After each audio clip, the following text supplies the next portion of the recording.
So you think you're at the top of the food chain, right? Well, let's turn back the clock a long way back, to a time when our ancestors weren't the hunters. Nope, they were very much on the menu. Today, we're diving into the past to rank the absolute scariest predators our early human relatives ever had to face. These are the monsters that literally hardwired our survival instincts. But hey, before we get to the prehistoric nightmares, let me ask you something.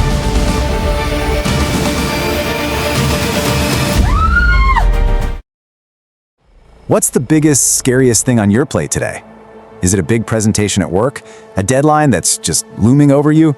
Or, let's be honest, is it that spider you saw crawling out from behind the shower curtain this morning? Look, our modern stresses are totally real, I get it. But it's all about perspective, right? Because our ancestors' biggest fear wasn't, their phone battery dying, it was becoming dinner. They were literally being stalked by these incredible apex predators who looked at early humans and thought, hey, a convenient two-legged snack. All right, let's get into the rankings. Time to kick things off. We're starting with a creature that was basically the first big boss battle in the video game of human survival. A truly tough opponent for sure, but believe me, not even close to the final boss. And that first boss is the Saber-Toothed Cat. Yep, that one. The one you're picturing right now. With those absolutely iconic, massive dagger-like fangs. This thing was a constant, ever-present threat. It was the stuff of nightmares, except it was very, very real. Just try to wrap your head around this. Canines as long as your hand. Seriously, this cat was built like a brick house, an absolute tank, and it was a master of the ambush. And we know from fossil evidence that it definitely 100% hunted early humans. This wasn't some rare, unlucky meeting in the woods. This was a daily reality, a constant, terrifying predator-prey dance. Okay, to really get a sense of this, think about a modern lion.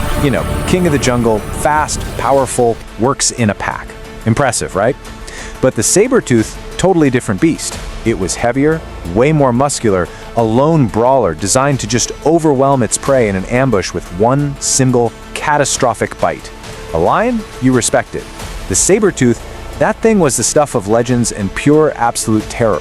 And that really kind of puts our daily struggles into perspective, doesn't it? I mean, really. It just goes to show you the insane, unbelievable toughness of our ancestors. The kind of grit we can barely imagine today. So the saber-tooth was a nightmare, a huge challenge, but it wasn't the top dog. It wasn't the ultimate threat. So now we're gonna level up. We are entering the S tier. This is the final boss for early humans in the prehistoric world. So what on earth could be scarier than a saber-toothed cat? What creature was so good, so terrifyingly efficient at hunting our ancestors that it gets the #1 spot, the S-tier ranking on our list? Any guesses? Let me introduce you to Panthera Spelaea, the cave lion. Now, it might not have those flashy fangs like the saber-tooth, but do not let that fool you.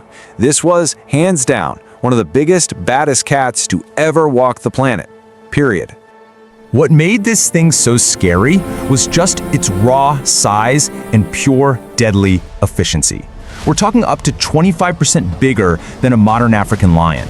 And it probably didn't have a mane, which made it sleeker, stealthier, a perfect camouflage machine for stalking prey across the plains. And for a predator that huge, a human wasn't a challenge. It was just an easy snack. I mean, this visual just says everything, doesn't it? You see the average person standing next to a modern lion, and that's already a terrifying thought. But then, you see the cave lion. It just completely dwarfs both of them. For our ancestors, seeing one of these wasn't a fight. It was a full-blown catastrophe. So, that leads to the biggest question, right? We've just met these literal monsters. So how in the world are any of us even here today? How did we possibly survive? Well, the answer isn't about claws or fangs or brute strength. It's about something else entirely. It's about our stubborn biology. Seriously, think about it. How did a bunch of early humans with, pointy sticks and maybe some fire manage to survive against these perfect prehistoric killing machines? If you look at it on paper, it makes no sense. It seems totally impossible. I mean, just look at the toolkits here. On one side, you've got claws, fangs, speed, pure power, weapons perfected over millions of years. And on our side, we had sharpened sticks, teamwork, and, well, just a stubborn refusal to die. We were completely outmatched, totally outgunned. But we had a secret weapon. We're calling it stubborn biology. What is that? It's that gritty, unshakable, almost illogical drive to just keep going, no matter what. It's the nerve to stare down a saber-tooth with your friends, the smarts to work together, and just the pure will to see another sunrise. That, right there, is the only reason we made it. And that brings us all the way back around, full circle. Right back to where we started this whole conversation. Back to our world today, and yeah, back to that spider. So, think about it. The next time you see a spider in the bathroom and you jump a little, maybe it's not just you being scared of a little bug. Maybe, just maybe, it's an echo from a long, long time ago. Maybe it's a little flicker of that ancient survival instinct, a tiny nod to the ancestors who had to survive encounters with actual monsters. It's a pretty cool reminder that even though our fears have gotten a lot smaller, that stubborn, incredible will to survive that they handed down to us is still there. They faced the real monsters so that today, all we have to worry about is a spider.